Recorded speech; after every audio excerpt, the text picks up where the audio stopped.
and this demonstrates it better than any other tool we have in this country. So I know y'all are like, shut up, set it on fire. Copy that. So again, this same furniture, this is brand new furniture. We've tested this furniture. We can burn other furnitures, but prior to the 80s, furniture had natural products in it. You had some wool, some cotton, some leather, some real wood. There's almost nothing that's natural in this furniture anymore. So, yep, set it on fire, John. You're tired of hearing me talk, but 7 people will die in this country today from fire.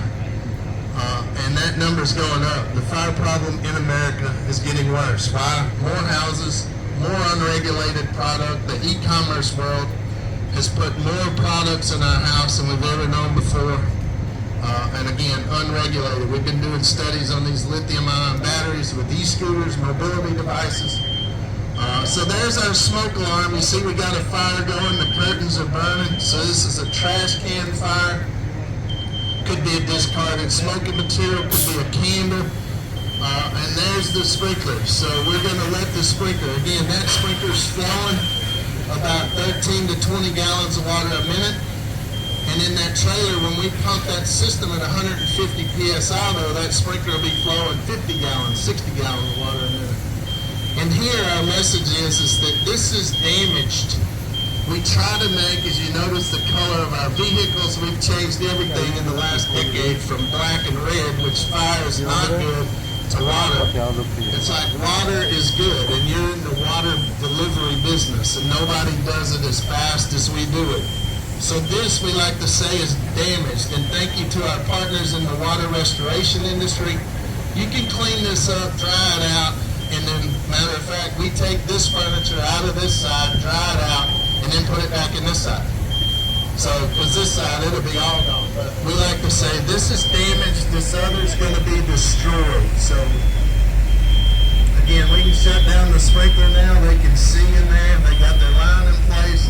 And then go ahead and put the fire, make sure the fire's out. So, again, early warning, early suppression, emergency response, our firefighters. So, a special thank you, too, to the fire department. We couldn't do burns in these trailers without cooperation of the fire department across the country. So they'll go up there and make sure this fire's out, and then take the smoke alarm off the ceiling, because again, it's just going to keep beeping while I'm talking. But I want you to pay attention on this other side to the smoke alarm there and see how long it lasts, because it won't do very good at 500 plus degrees. So sometimes they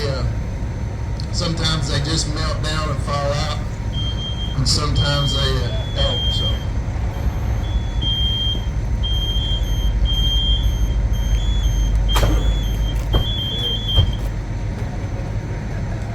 and on this side over here, you're going to notice that I got a newspaper on the floor, and that newspaper is what I call, and a guy from Tennessee would call, that's my redneck thermocouple.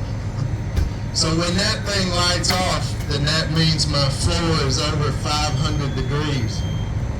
So, all right, Joel, let's light the side, but it's missing a vital link. Again, smoke alarm, fire sprinklers, firefighters. The new built environment has to have that if we're going to kill less than 5,000 people a year in this country.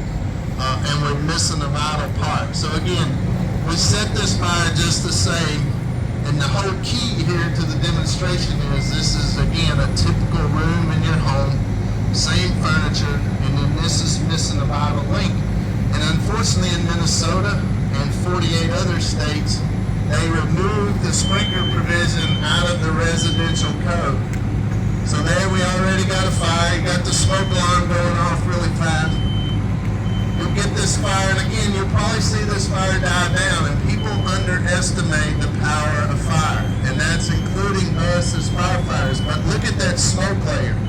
The smoke layer buildup, that is that couch in a fuel.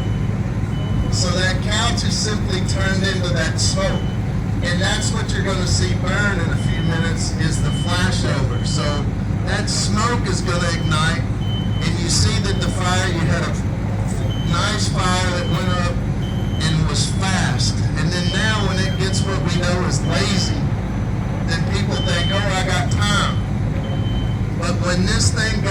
flashover, you're going to notice that that window closes in a matter of seconds.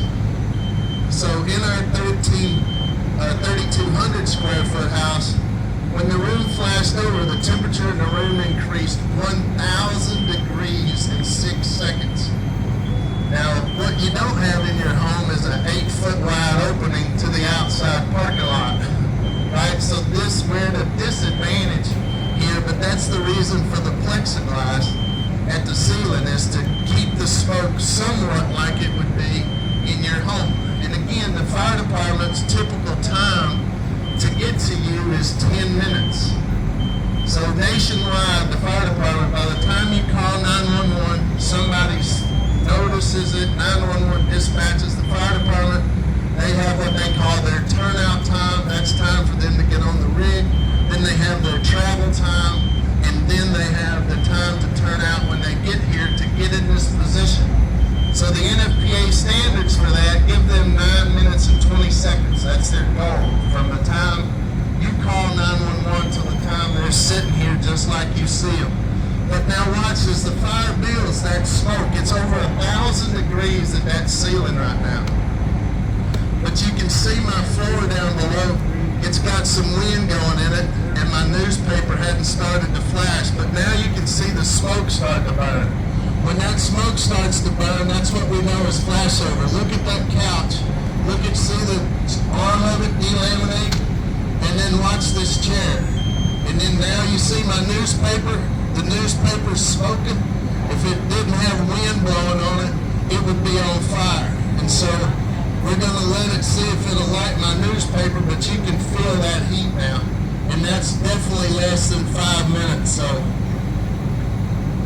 I got too good a wind on my newspaper, but that's what we know is flashover. So let's go ahead and hit it, guys.